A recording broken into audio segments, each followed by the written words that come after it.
ఏదో అనుబంధం ఉంది. మొదటిసారి చిట్యాల ఐలమ్మ ముని మనవరాలను పరిచయం చేసుకున్న వేదిక ఖమ్మం. ఇవాళ రాష్ట్ర మహిళా శాసన సభ మహిళా అధ్యక్షురాలుగా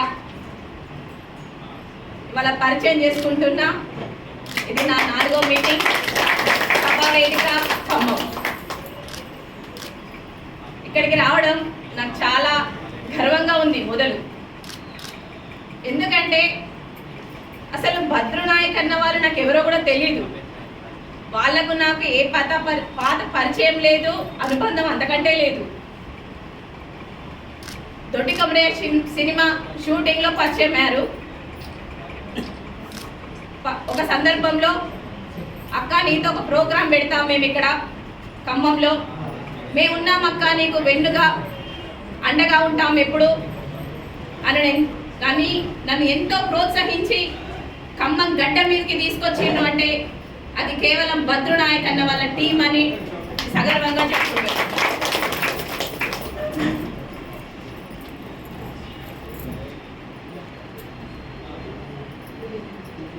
వీర నారీమణుల ఆశయ సాధన సమితి ఉపేంద్ర అక్క గారికి ప్రత్యేక ధన్యవాదాలు తెలియజేసుకోవాలి. ఎందుకంటే ఒక మామూలు గృహిణిని, పాలకుర్తి నుండి వచ్చినటువంటి ఒక గృహిణిని ఖమ్మానికి పరిచయం చేసింది. ఖమ్మంకి అంటే అది ఒక ఉపేంద్ర అక్కదే గొప్పతనము.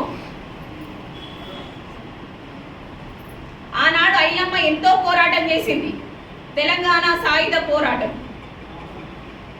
మరి ఆ పోరాటం అయిపోయింది కదా, మనం ఎందుకు ఇంకా ఇన్ని బాధలు పడుతున్నాం? ఆడవాళ్ళు ఇన్ని అన్యాయాలు ఎందుకు జరుగుతున్నాయి? ఆడవాళ్ళంటే ఎందుకు ఇంత చిన్న చూపు? అవమానాలు, ఇబ్బందులు, ఆడవాళ్ళను చూస్తే వెకిలింతలు. మరి ఆనాడు ఐలమ్మ పోరాట స్ఫూర్తిని తీసుకోవాలని మళ్ళీ ఎందుకు అనాలి?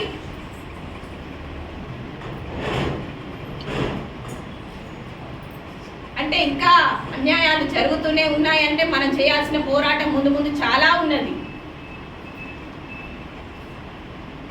ఐలమ్మ ఆశీర్వదించింది, నేనంత పోరాటం చేసినా కానీ ఇంకా మిగిలిందమ్మా, నా వారసత్వం నుండి నువ్వు వచ్చావు, నువ్వు నా బాధ్యత తీసుకొని నన్ను పంపించినట్టుంది. ఒకప్పుడు అన్నారు నువ్వెలా ముని మనవరాలు అని, కానీ నేను రాష్ట్ర ముఖ్యమంత్రి వర్యులతోటే అనిపించుకున్నా నేనే ముని మనవరాలిని అని. ఇవాళ ఆయన మంత్రి గారితోటే, ముఖ్యమంత్రి గారితోటే నేను ఒక పదవి నాకు గర్వంగా దక్కిందని, దానికి నేను అర్హురాలినా కాదా అన్నది తెలీదు, కానీ నాకు అది అప్పగించినట్టే నా మీద చాలా పెద్ద బాధ్యత ఉన్నది. ఎందుకంటే ఆడవారి మీద జరిగే అన్యాయాలకు నువ్వైతేనే సమాధానం చెప్పగలవు అని మన నుదుటి మీద దేవుడు రాశాడో ఐలమ్మ ఆదేశించి పంపించిందో తెలియదు, కానీ నేను చేయాల్సిన బాధ్యతలు చాలా ఉన్నాయి. ఆ బాధ్యతలను కూడా ఖమ్మం నుంచే మొదలు పెడతాను. ఎందుకంటే మనం ఎంత ఉన్నత శిఖరాలకు ఎదిగినా కానీ కింది నుండి వచ్చిన స్థాయిని మర్చిపోవద్దు. ఎప్పుడు మనకు వెన్నంటి ప్రోత్సహించిన వారిని మర్చిపోవద్దు. ఎంత పదవిలోకి వెళ్ళినా కానీ పుట్టింటి వారిని మర్చిపోం కదా. కాబట్టి ఖమ్మం నాకు ఇప్పుడు పుట్టిల్లు. ఇక్కడున్న వాళ్ళంతా నా అన్నదమ్ములు. కాబట్టి నేను చేసే ఏ పోరాటమైనా ఖమ్మం నుండే మొదలు పెడతానని, ప్రతి ఒక్కరికి న్యాయం నా వంతు జరిగేలా ఖచ్చితంగా చేస్తానని మీ అందరికీ మాట ఇస్తున్నాను.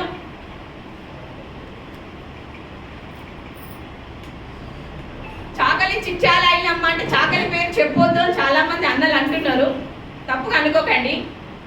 ఇవాళ చాకలి ఐలమ్మ అని అంటేనే ఒక కులం నుండి వచ్చిన ఒక మహిళ అంత పోరాటం చేసింది, తెలంగాణ సాయుధ పోరాటం. మనం కులాన్ని గొప్పగా చెప్పుకోవాలి, మర్చిపోవద్దు. కులమే గొప్ప మనకు, కులాన్ని మర్చిపోతే ఎలా? ఇవాళ ఆమె చేసిన పోరాటము ఒక హైదరాబాద్ హైదరాబాద్లోని కోటి మహిళా విశ్వవిద్యాలయానికి పెట్టిండ్రంటే మన కులానికి ఎంత గర్వకారణం అది. అంతేగాని మన కులాన్ని చిన్నపరుచుకుంటే, మనల్ని మనమే తక్కువ చేసుకుంటే రేపు ఏ ప్రభుత్వాలు గుర్తిస్తాయి మనల్ని? దయచేసి అన్నల్లారా, కులాన్ని తక్కువ చేసే ఆలోచన చేసుకోకండి. మనం రిజర్వేషన్ అడుగుతున్నాం, మనకు రాజకీయ వాటా అడుగుతున్నాం. కులం పేరు చెప్పుకోలేనప్పుడు రాజకీయ వాటా ఎక్కడి నుండి వస్తుంది? అన్ని రంగాల్లో ముందుండాలి అని అంటున్నాం.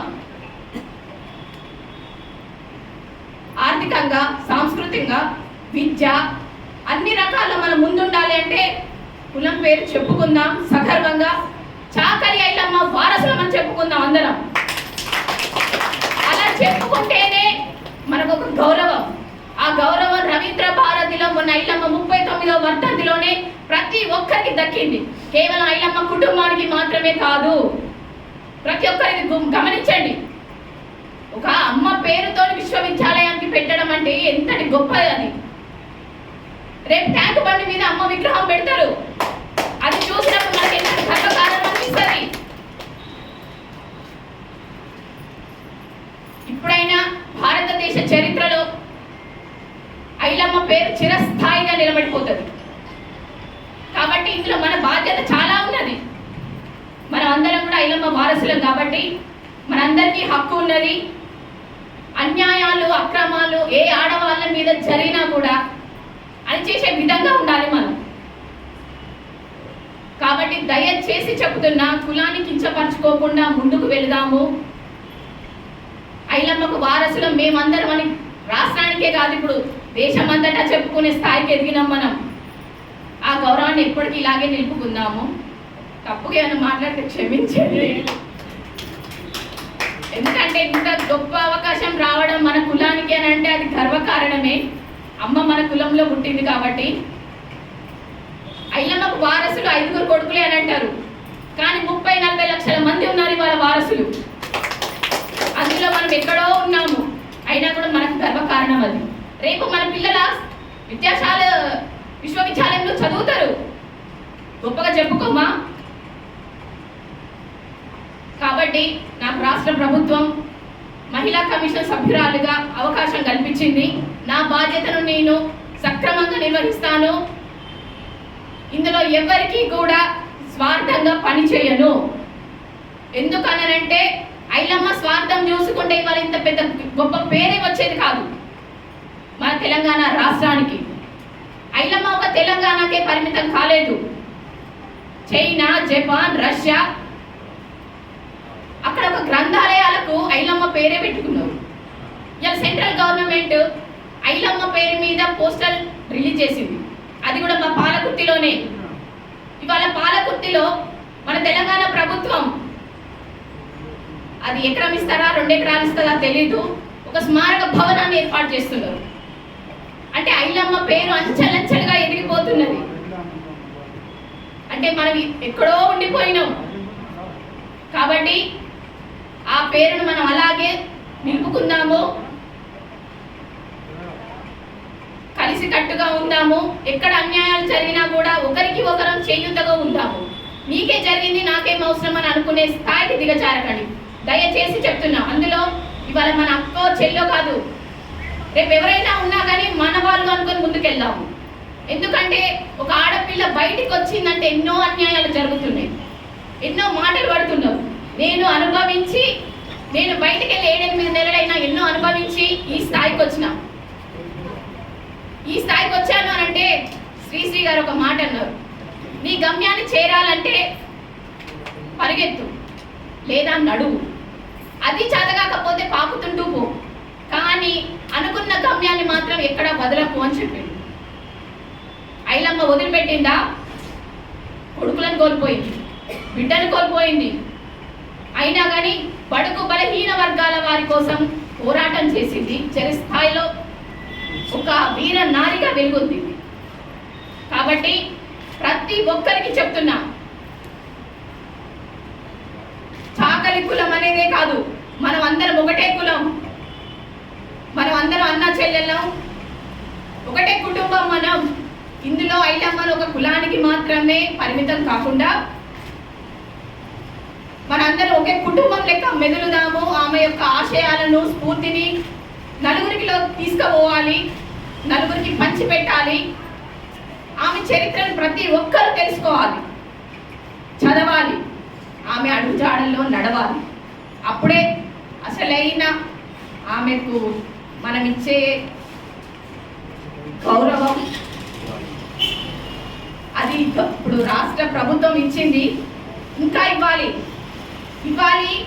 అది ఒక సెంట్రల్ డిపార్ట్మెంట్ దాకా కూడా పోవాలి, ప్రపంచ దేశాలకు వ్యాప్తి చెందాలి అని అంటే మనం చేయాల్సిన పోరాటాలు ఐలమ్మ స్ఫూర్తితో చాలా ఉన్నాయి. కాబట్టి వీటన్నిటిని మనం ముందుకు తీసుకెళ్దాము. ప్రతి ఒక్కరము ఆమె యొక్క అడుగు జాడల్లో నడుద్దాము.